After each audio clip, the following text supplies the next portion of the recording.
On l'a connue sous le nom de Katsumi, puis Katsuni et enfin Céline Tran. Du striptease au porno, en passant par les arts du cirque et les cascades, puis le développement personnel et le massage. La légendaire ardeuse nous montre de quelle manière nous pouvons être acteurs de notre vie.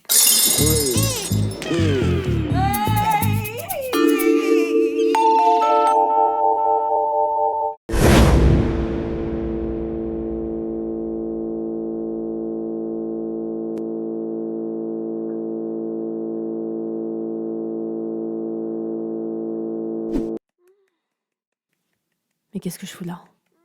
Tout est mécanique, attendu. Je ne me sens plus à ma place. Il n'y a plus de challenge. J'ai aimé tous ces corps, d'hommes, de femmes. À chaque action, je tombais amoureuse de mon partenaire et m'offrais à lui complètement. Je ne faisais pas semblant. J'aimais ça. Mais j'ai fait le tour. Ça y est. Il est temps pour moi de conclure ce chapitre de ma vie et de passer au suivant. Katsuni!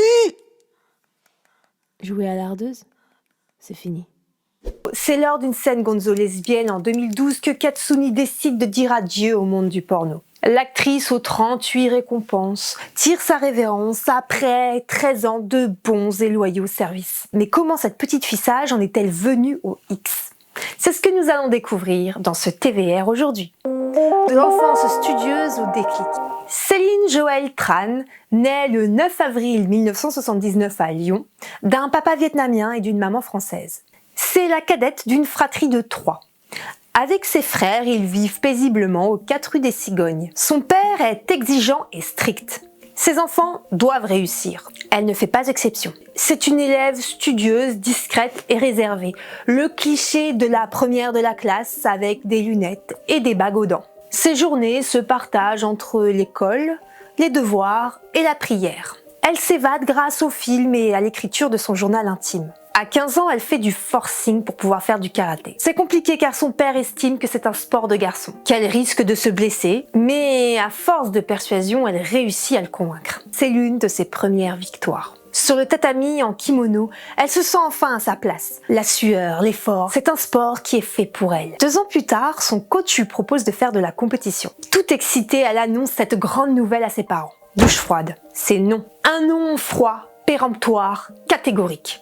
Il faut penser aux études, au bac, aux grandes écoles. La distraction n'a pas sa place dans l'équation. Faire les beaux-arts ou Hippocagne? Hors de question. Tu feras du droit, ma fille. Obéissante, elle se soumet en renonçant à ce qui l'anime au plus profond de son être.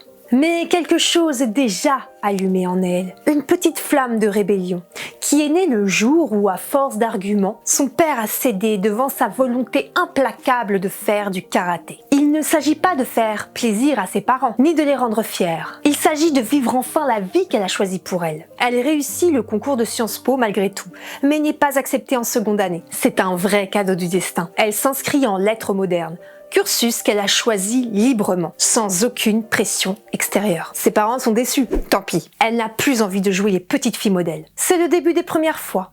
Cette année, elle saute le pas avec son petit ami Greg. Elle est allongée sur le lit, sur le dos. Elle n'ose rien tenter, trop maladroite. Il a un peu plus d'expérience qu'elle, alors il prend les devants. Ce n'est ni agréable ni désagréable. Sous les va-et-vient du garçon, elle attend cette fameuse explosion qui n'arrive pas. Quelques semaines plus tard, il mettra fin à cette idylle, arguant qu'elle est trop pure. Pure, c'est donc de sa faute si elle ne sent rien durant leur rapport? Elle le sait, elle doit apprendre à ce niveau-là, devenir une experte en la matière pour un jour satisfaire l'homme de sa vie. Mais pour l'être, elle doit d'abord dompter ce corps, s'initier dans cet art dont elle ignore toutes les règles. De Katsumi à Katsuni.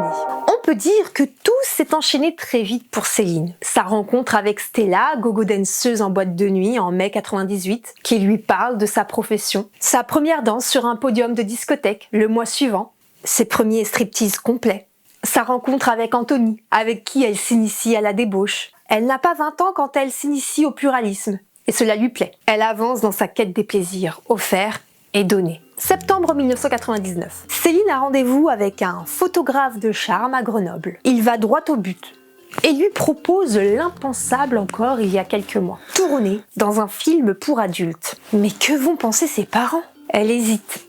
La proposition est alléchante. Il s'agit de devenir la nouvelle égérie de Penthouse France. Rien à voir avec une boîte de production douteuse. Après quelques jours de réflexion, elle finit par accepter.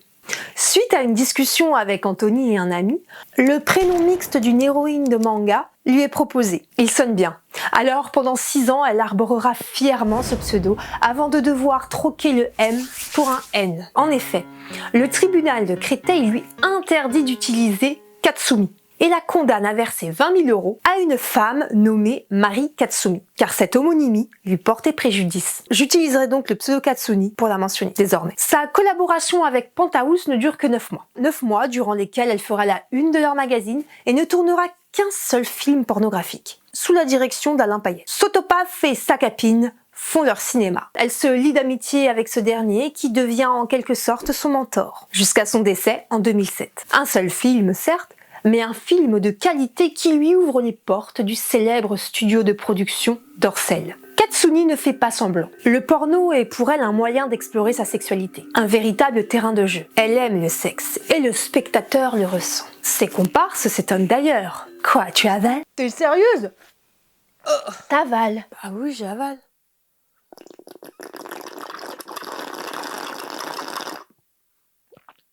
Pas vous? Oui, elle avale et elle ne le fait pas par contrainte. C'est un plaisir. En 2005, elle déménage aux États-Unis. Le marché français périclite. Elle le sent. S'exporter dans la Porn Valley est une vraie opportunité pour elle. C'est d'ailleurs la première française à signer dans l'une des 3 plus renommées sociétés de production, Digital Playground. Là-bas, rien à voir avec les plateaux français. Tout est plus grand, plus démesuré, plus organisé, mais peut-être moins artistique. Peu importe, elle prend son plaisir. Elle est frappée par l'absence de motivation de certaines collègues, qui paraissent peu impliquées, qui sont là pour la gloire ou l'argent. Il lui arrivera même de se proposer à la place d'actrice pour effectuer des actes sexuels qu'elle sentait contraints pour elle. Et sa famille dans tout ça? Ce n'est qu'en 2004, après que sa mère ait soutiré des informations à ses frères, que son père est mis au courant de ses activités. Celui-ci ne comprend pas ce choix. Si c'est une question d'argent, il peut l'aider. Il s'inquiète pour sa fille chérie. Pour lui, elle se met en danger. Alors, pour la première fois, Céline assume son choix. Papa, c'est mon métier.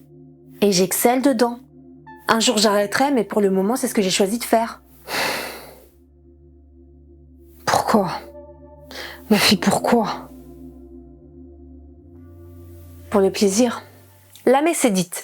Oui, Katsuni le fait par plaisir. C'est un métier difficile, elle le dira dans une interview, à cause des pratiques extrêmes réclamées, de la douleur physique ressentie, du risque de contracter une IST. Et c'est aussi parce que le plaisir a disparu que fin 2012, Katsuni décide de tout plaquer. Elle est amoureuse et désormais ne souhaite plus exposer sa sexualité à la vue de tous, préférant la préserver pour sa sphère intime. Elle plaque tout, sans plan B. Elle abandonne Katsuni et retrouve Céline. De Katsuni à Céline Tran, une reconversion pleine d'embûches.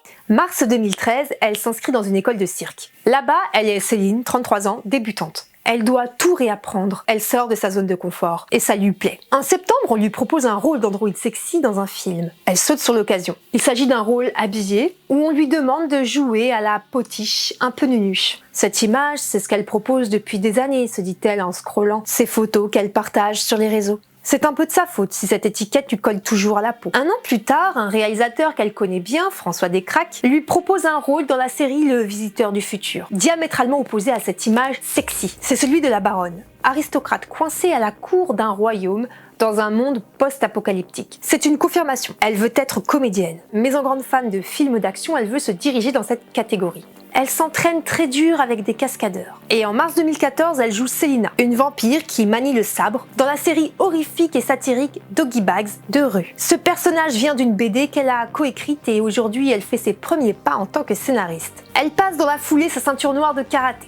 En 2016, elle tourne enfin son premier film d'action, Jailbreak, au Cambodge. Pour une fois, son passé d'actrice n'a pas été un frein. C'est plutôt ses origines vietnamiennes qui ont pu susciter un peu d'appréhension de la part de la société de production. Il faut dire que depuis 3 ans, beaucoup de ses contrats sont tombés à l'eau, alors que les castings étaient passés avec succès. La faute à cette étiquette sulfureuse qui lui colle toujours à la peau et qui refuse de se retirer? Malheureusement, comme un coup du sort, elle se blesse durant une scène d'entraînement. Verdict, double entorse grave et contusion osseuse. Mais Céline a une détermination sans faille, elle s'obstine. Elle refuse d'abandonner.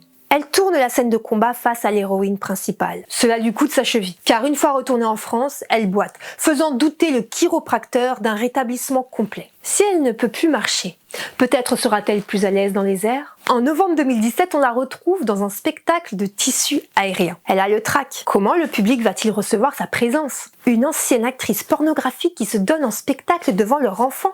Tant pis. Elle y va. Elle fonce. Elle vit le moment à 100%. Le tissu qui glisse entre ses jambes fait corps avec elle. Elle se fond en lui dans cette délicate danse aérienne.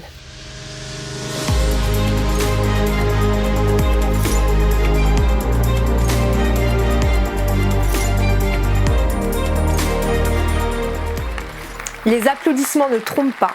C'est une réussite. On vient même la voir pour la féliciter. Elle ne s'arrête pas là. Elle continue à apprendre, à être sans cesse cette débutante, en quête de nouvelles expériences, de nouveaux savoirs. Aujourd'hui, vous pouvez prendre rendez-vous avec elle pour une séance de coaching de vie, d'hypnose ericksonienne ou encore de massage bien-être. Elle est là où on ne l'attend pas. Et la liste de ses expériences de vie n'est pas clôturée.